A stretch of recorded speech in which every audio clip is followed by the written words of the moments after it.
Nous sommes au ministère norvégien de la Justice et de l'Intérieur. Nous avons demandé un rendez-vous avec le ministre quelques heures plus tôt. Il nous a dit de passer à son bureau. Bonjour, bienvenue. Bienvenue dans mon bureau. Le bureau du ministre norvégien de la Justice et de l'Intérieur. Nommé il y a 2 ans, Knut Storberget n'a presque rien changé à la déco. J'ai juste apporté quelques photos de ma fille et aussi une œuvre d'art contemporain de mon autre fille.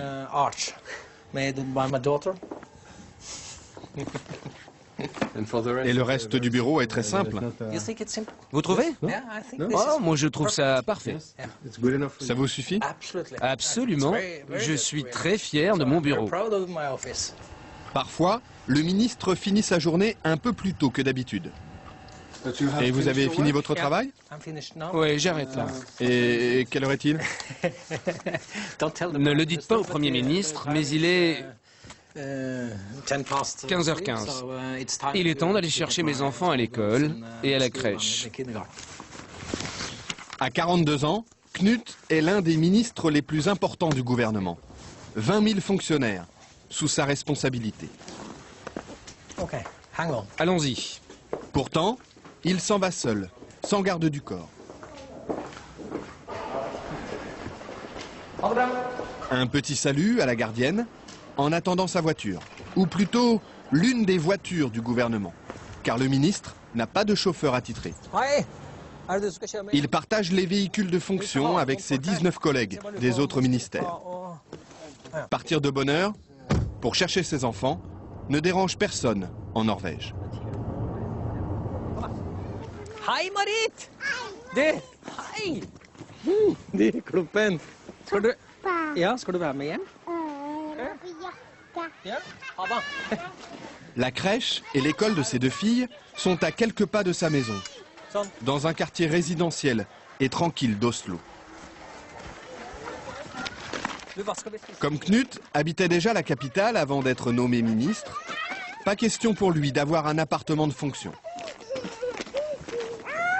Avec sa famille, il vit toujours dans cette petite maison mitoyenne.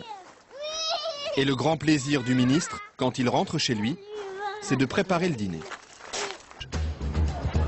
La Norvège, un vaste royaume peuplé d'à peine 4 600 000 habitants. Monarchie parlementaire où les citoyens tutoient leurs députés et leurs ministres. Un pays riche de son gaz et de son pétrole. Mais la Norvège, c'est aussi une culture de protestants rigoristes. On ne badine pas avec l'argent public. La transparence financière est un dogme, la corruption des élus, un péché capital. Et ce pays, c'est aussi celui d'Eva Joly. La juge franco-norvégienne travaille depuis 5 ans à Oslo. En France, elle a instruit l'affaire Elf et obtenu la condamnation de la plupart de ses dirigeants. Elle conseille désormais le gouvernement norvégien pour la lutte contre le blanchiment. Ici, Eva Joly est une célébrité. Pour autant, pas question de mener grand train. Elle est soumise aux mêmes règles que n'importe quel fonctionnaire. Ses déplacements, par exemple. Aujourd'hui, elle se rend en province à une conférence. Les règles disent qu'on doit faire les transports par les moyens les moins chers et les plus rapides compatibles avec la mission. Donc, nous sommes censés marcher à pied ou... Marcher, même si la gare se trouve à 10 bonnes minutes de son bureau. Ou prendre les moyens de transport en commun. Les transports en commun, et surtout pas le taxi. Au début, lorsqu'elle revenait d'une mission à l'étranger, Eva Joly rentrait chez elle en taxi et se le faisait rembourser par l'État. Habitude scandaleuse aux yeux de la presse qui l'a vite rappelée à l'ordre. Le titre était « Eva Joly vit grassement au dos de l'État » ou quelque chose comme ça.